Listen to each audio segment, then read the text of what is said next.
Siapakah Abu Nawas? Tokoh yang dianggap badut namun juga dianggap ulama besar ini? Sufi, tokoh super lucu yang tiada bandingnya ini aslinya orang Persia yang dilahirkan pada tahun 750 M di Ahwas, meninggal pada tahun 819 M di Baghdad. Setelah dewasa, ia mengembara ke Basra dan Kufah. Di sana ia belajar bahasa Arab dan bergaul rapat sekali dengan orang-orang Badui padang pasir. Karena pergaulannya itu ia mahir bahasa Arab dan adat istiadat dan kegemaran orang Arab. La juga pandai bersyair, berpantun, dan menyanyi. La sempat pulang ke negerinya, namun pergi lagi ke Baghdad bersama ayahnya. Keduanya menghambakan diri kepada Sultan Harun al-Rasyid, Raja Baghdad. Mari kita mulai kisah penggeli hati ini. Bapaknya Abu Nawas adalah penghulu kerajaan Baghdad bernama Maulana. Pada suatu hari, bapaknya Abu Nawas yang sudah tua itu sakit parah dan akhirnya meninggal dunia. Abu Nawas dipanggil ke istana. La diperintah Sultan untuk mengubur jenazah bapaknya itu sebagaimana adat Syekh Maulana. Apa yang dilakukan Abu Nawas hampir tiada bedanya dengan Kadi Maulana, baik mengenai tata cara memandikan jenazah hingga mengkafani, menyalati dan mendoakannya. Maka Sultan bermaksud mengangkat Abu Nawas menjadi kadi atau hulu menggantikan kedudukan bapaknya. Namun, demi mendengar rencana sang Sultan, tiba-tiba saja Abu Nawas yang cerdas itu tiba-tiba nampak berubah menjadi gila. Usai upacara pemakaman, Abu Nawas mengambil sepotong batang pisang dan diperlakukannya seperti kuda. Ia menunggang kuda dari batang pisang itu sambil berlari-lari dari kuburan bapaknya menuju rumahnya.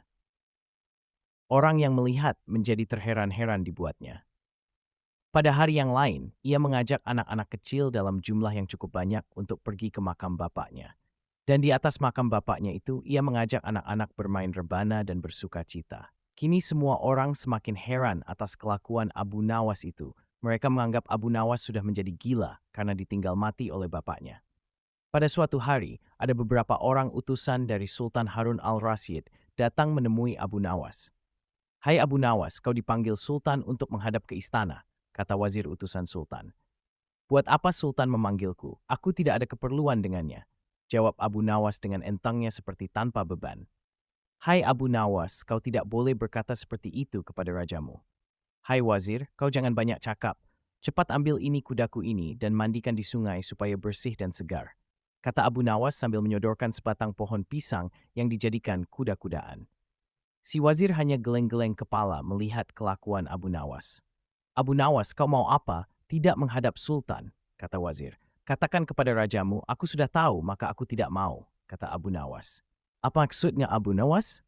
tanya wazir desa penasaran.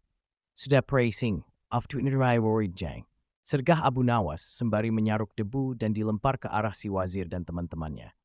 Si wazir segera menyingkir dari halaman rumah Abu Nawas. Mereka laporkan keadaan Abu Nawas yang seperti tak waras itu kepada Sultan Harun al-Rasyid. Dengan geram Sultan berkata, "Kalian bodoh semua, hanya menghadapkan Abu Nawas kemari saja tak becus. Ayo pergi sana ke rumah Abu Nawas, bawa dia kemari dengan sukarela ataupun terpaksa." Si wazir segera mengajak beberapa prajurit istana. Dan dengan paksa Abu Nawas dihadirkan di hadapan raja. Namun lagi-lagi di depan Raja Abu Nawas berlagak pilon, bahkan tingkahnya ugal-ugalan, tak selayaknya berada di hadapan seorang raja. "Abu Nawas bersikaplah sopan," tegur Baginda. "Ya Baginda, tahukah Anda apa Abu Nawas?" "Baginda, terasi itu asalnya dari udang. Kurang ajar kau menghinaku Nawas." "Tidak Baginda, siapa bilang udang berasal dari terasi?" Baginda merasa dilecehkan. Ia naik pitam dan segera memberi perintah kepada para pengawalnya. "Hajar dia, pukuli dia sebanyak 25 kali." Wah wah, Abu Nawas yang kurus kering itu akhirnya lemas tak berdaya dipukuli tentara yang bertubuh kekar. Usai dipukuli, Abu Nawas disuruh keluar istana. Ketika sampai di pintu gerbang kota, ia dicegat oleh penjaga. "Hai Abu Nawas, tempo hari ketika kau hendak masuk ke kota ini, kita telah mengadakan perjanjian. Masa kau lupa perjanjimu itu? It's trying to thank you di seorang Rithtur. Engkau berkata, aku bagi dua, engkau satu bagian, aku satu bagian. Nah, sekarang mana bagianku itu?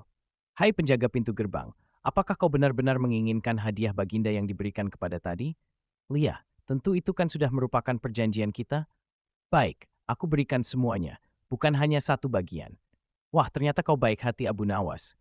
Memang harusnya begitu. Kau kan sudah sering menerima hadiah dari baginda." Tanpa banyak cakap lagi, Abu Nawas mengambil sebatang kayu yang agak besar, lalu orang itu dipukulinya sebanyak 25 kali. Tentu saja orang itu menjerit-jerit kesakitan dan menganggap Abu Nawas telah menjadi gila. Setelah penunggu gerbang kota itu kelengger, Abu Nawas meninggalkannya begitu saja. Ia terus melangkah pulang ke rumahnya. Sementara itu, si penjaga pintu gerbang mengadukan nasibnya kepada Sultan Harun al-Rasyid. "Ya, Tuanku Syah Alam, ampun beribu ampun. Hamba datang kemari mengadukan Abu Nawas yang telah memukul hamba sebanyak 25 kali tanpa suatu kesalahan. Hamba mohon keadilan dari Tuanku Baginda." Baginda segera memerintahkan pengawal untuk memanggil Abu Nawas. Setelah Abu Nawas berada di hadapan Baginda, ia ditanya, "Hai Abu Nawas, benarkah kau telah memukuli penunggu pintu gerbang kota ini sebanyak 25 kali pukulan?" Berkata Abu Nawas, "Ampun tuanku, hamba melakukannya, karena sudah sepatutnya dia menerima pukulan itu." "Hukmu. Coba jelaskan sebab musababnya. Kau memukuli orang itu," tanya Baginda. "Tuanku," kata Abu Nawas, "hamba dan penunggu pintu gerbang ini telah mengadakan perjanjian bahwa jika hamba diberi hadiah oleh Baginda, maka hadiah tersebut akan dibagi dua. Satu bagian untuknya, satu bagian untuk saya. Nah, pagi tadi hamba menerima hadiah 25 kali pukulan. Maka saya berikan pula hadiah 25 kali pukulan kepadanya." "Hai penunggu pintu gerbang, benarkah kau telah mengadakan perjanjian seperti itu dengan Abu Nawas?" tanya Baginda. "Benar tuanku," jawab penunggu pintu gerbang. "Tapi hamba tiada mengira jika Baginda memberikan hadiah pukulan." "Hah, dasar tukang peras, sekarang kena batunya kau," sahut Baginda. "Abu Nawas tiada bersalah. Bahkan sekarang aku tahu bahwa penjaga pintu gerbang kota Baghdad adalah orang yang suka narget, suka memeras orang. Kalau kau tidak merubah kelakuan burukmu itu, sungguh aku akan memecat dan menghukum kamu." "Ampun tuanku," sahut penjaga pintu gerbang dengan gemetar. Abu Nawas berkata, "Tuanku, hamba sudah lelah, sudah mau istirahat, tiba-tiba diwajibkan hadir di tempat ini, padahal hamba tiada bersalah. Hamba mohon ganti rugi. Sebab jatah waktu istirahat hamba sudah hilang karena panggilan tuanku. Padahal besok hamba harus mencari nafkah untuk keluarga hamba." Sejenak Baginda melengak. "Perkatas protes Abu Nawas. Ninspedab 3 ifrawa pro." Head Abu Nawas ko. Baginda kemudian memerintahkan bendahara kerajaan memberikan sekantong uang perak kepada Abu Nawas. Abu Nawas pun pulang dengan hati gembira. Tetapi sesampai di rumahnya, Abu Nawas masih bersikap aneh dan bahkan semakin nyentrik seperti orang gila sungguhan. Pada suatu hari, Raja Harun al-Rasyid mengadakan rapat dengan para menterinya. "Apa pendapat kalian mengenai Abu Nawas yang hendak kuangkat sebagai kadi?" Wazir atau Perdana Menteri berkata, "Melihat keadaan Abu Nawas yang semakin parah otaknya, maka sebaiknya tuanku mengangkat orang lain saja menjadi kadi." Menteri-menteri yang lain juga mengutarakan pendapat yang sama. "Tuanku, Abu Nawas telah menjadi gila, karena itu dia tak layak menjadi kadi." "Baiklah, kita tunggu dulu sampai 21 hari, karena bapaknya baru saja mati. Jika tidak sembuh-sembuh juga, bolehlah kita mencari kadi yang lain saja." Setelah lewat 1 bulan, Abu Nawas masih dianggap gila, maka Sultan Harun al-Rasyid mengangkat orang lain menjadi kadi atau penghulu kerajaan Baghdad. Konon dalam suatu pertemuan besar, ada seseorang bernama Polan yang sejak lama berambisi menjadi kadi, lalu mempengaruhi orang-orang di sekitar Baginda untuk menyetujui jika ia diangkat menjadi kadi. Maka tatkala ia mengajukan dirinya menjadi kadi kepada Baginda, maka dengan mudah Baginda menyetujuinya. Begitu mendengar Polan diangkat menjadi kadi, maka Abu Nawas mengucapkan syukur kepada Tuhan. "Alhamdulillah aku telah terlepas dari balak yang mengerikan. Tapi sayang sekali kenapa harus Polan yang menjadi kadi, kenapa tidak yang lain saja?" Mengapa Abu Nawas bersikap seperti orang gila? Ceritanya begini. Pada suatu hari ketika ayahnya sakit parah dan hendak meninggal dunia, panggil Abu Nawas untuk menghadap. Abu Nawas pun datang mendapati bapaknya yang sudah lemah lunglai. Berkata bapaknya, "Hai anakku, aku sudah hampir mati. Sekarang ciumlah telinga kanan dan telinga kiriku." Abu Nawas segera menuruti permintaan terakhir bapaknya. Lah cium telinga kanan bapaknya, ternyata berbau harum, sedangkan yang sebelah kiri berbau sangat busuk. "Bagaimana anakku? Sudah kau cium?" "Benar bapak. Ceritakan kan dengan sejujurnya, baunya kedua telingaku int." "Aduh pak, sungguh mengherankan. Telinga bapak yang sebelah kanan berbau harum sekali. Tapi, yang sebelah kiri kok baunya amat busuk." "Hai anakku Abu Nawas, Tahukah apa sebabnya bisa terjadi begini? Wahai bapakku, cobalah ceritakan kepada anakmu ini, berkata Syekh Maulana. Pada suatu hari, datang dua orang mengadukan masalahnya kepadaku. Yang seorang aku dengarkan keluhannya. Tapi yang seorang lagi karena aku tak suaka, maka tak kudengar pengaduannya. Inilah resiko menjadi kadi.